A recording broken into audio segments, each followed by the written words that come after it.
Tiger fans, it's time for some more draft talk and hypothesis and whatever you want to call it. It's a bit of fun, and it's just always good to just think about different types of options we may have available to us come the draft this year. And I was thinking about it a little bit today, and this is probably more so on the back of recently Cal Toomey came out, and his view is that West Coast, who will probably end up with that compo pick 2, which we've spoken about a couple of times. Toomey's view is that the Eagles will take Will Dersma and Cooper Duff-Tytler as picks number 1 and 2. So obviously things can change between now and then. That's just Cal's opinion, but it's worth noting that, as we would all well and truly know, that Cal Toomey usually gets the top 10 pretty bang on when it gets to the pointy end. I know there's still a little bit to play out, and it's maybe not his final standings just yet, but he tends to get pretty good inklings and information on who will be going where. So on the basis of West Coast taking Dersma and Duff-Tytler at 1 and 2, that would then put us in at picks 3 and 4. Now, there's been a lot of different names thrown up for us at 3 and 4. We've thrown up Lindsay, Roby is bolting up the draft order at a rapid pace, and if he has a good grand final this week, I tell you what, he could be a chance to go top 5. Might be an extreme call, but I'd be watching this space. Sharp's been mentioned as well, and Cumming, and they're probably the two I want to talk about today. Sharp and Cumming. Do we go down the path of potentially pairing the South Australian midfielders, or midfield/forward in Cumming's case? Do we pair the South Australians in at the draft?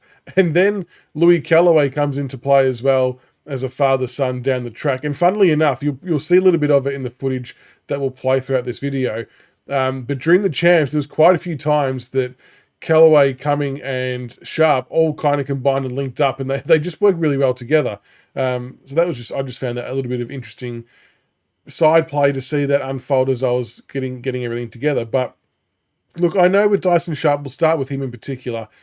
He's been a little bit polarizing. I mean, last year he was touted as the number 1 pick for quite some time, and then things obviously change a little bit as the years go on. But interestingly, this year, people have been really hot and cold on him. So he's 187 centimetre midfielder, plays for Central District, has been exposed at senior level football a lot this year as well, which has been, that's a really big tick, honestly, to get senior football exposure.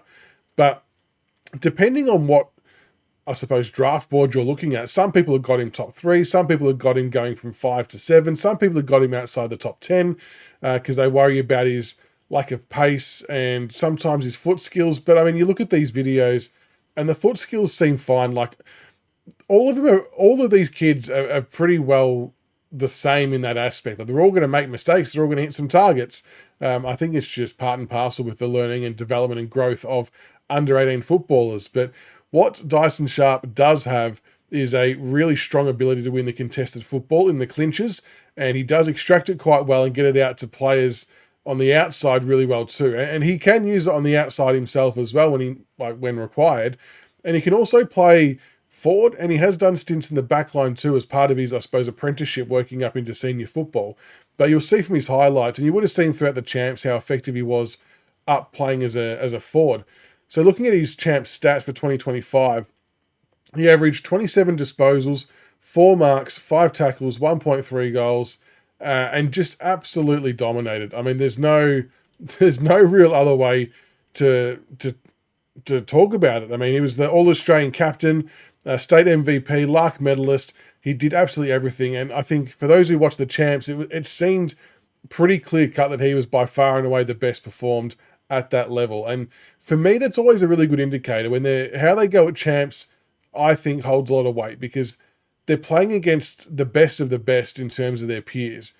It's one thing to see players go back to like Coates League, for example, or local Sandful or Waffle, and put up really good performances week in, week out against the normal sides. Still good, still noticeable, but to do it against the best of the best is where it counts. And again, like I said, the fact he was playing senior football too was a really, really good thing. Now, I've even been on record as saying in the past, and I'm sure there's been other Richmond supporters feeling the same way, the question for us as a club is, do we have other Dyson Sharp types already in the folds, and would it complement our game style? So we often talk about being a very one-pace midfield with Prestia, Taranto, Hopper, We know that that's got to change in some way, shape or form. And whilst Sharp doesn't have explosive pace, I guess you can sort of train and build on that. So I'm not too fazed by that side of it. I think his skills and his ability to find the ball is quite exceptional. And I think it's something we need to take seriously. Because there will come a time where obviously Presti is not playing, and there'll come a time where Taranto and Hopper and co are no longer there. So if we sort of cast them to the side in terms of the future Richmond, and you consider a midfield of Sharp, Lawler, Smiley, Houghton, maybe Seth Campbell's or Rioli Juniors might roll through there as well, and whoever else we draft along the way. I think we need to talk about that blend. I think it could work. Obviously, and the beauty of it is someone like Lawler and Sharp, for example, they could alternate between half forward and midfield and do it with really, really good effect. So I think maybe sometimes the deterrent for me was the short term, how he fits in short term. But I think I need to change my thinking, and maybe other people do as well. I don't know. If we look at the Richmond in 4 or 5 years' time, does Sharp work for us? And the answer is probably yes. So I think I'm prepared to take him at 3 or 4 if he's there, and if that's going to pan out how Cal Toomey thinks it's going to pan out. The other player, we'll move on to Sam Cumming, who's the other South Australian, who we didn't get to see the back half of his season because of a shoulder injury, unfortunately, but he was another one that also was playing senior football by the, at some point in the 2025 season, which again, another big tick. He had a really, really good display in his second outing, kicking 3 goals. Playing as a midfielder as well for large chunks in there too. I know he's listed as a midfielder / forward, and in the champs for SA, he did spend quite a bit of split time up forward and in midfield. So stat-wise, his numbers probably don't reflect a true midfielder number. So he averaged 17 disposals, 3 marks, 3 tackles, 1 goal. But when you're watching his highlights, you can just kind of see it's more about the quality of the disposal when he's in the midfield. Again, finds the ball really well on the inside, but unlike Sharp, he has some good speed on the outside too, Sam Cumming. So he actually can break away from stoppage and then use the ball inside 50. So he's definitely picked up quite a few admirers over the last few months, and his name's gone a bit higher up on boards. I think just him not playing the back half or the last part of the year may count against him in some way, shape or form.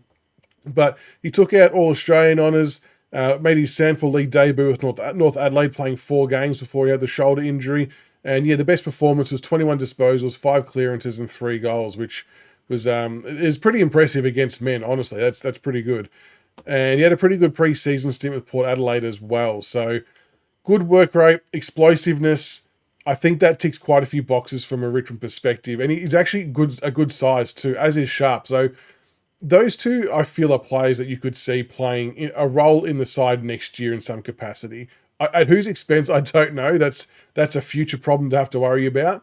But I think you could conceivably see both of them playing senior footy next year in some type of role. And again, if you cast your mind forward to the Richmond of 4 or 5 years from now, coming into the midfield and half forward mix. So I spoke about earlier how Sharp and Lawler could rotate between forward and midfield. Well, on the other side, you could have Smiley rotate between midfield and forward with Cumming. So between the 4 of them, and then you throw in a Taj Houghton for good measure as well, I think there's enough sort of skill and talent there to cause some really good midfield and forward rotations. And it's going to give us some class, some good targets and clever ball users on the half forward line, which we kind of have lacked a little bit. And then it's going to give us the grunt, the skill, and everything else that you need in the midfield. And that's not even mentioning the other players we already have that might come along and play alongside of those guys and play a really nice role. So look, I think it could be worth considering taking the South Australian duo. And I know there'll be talk about the go home factor.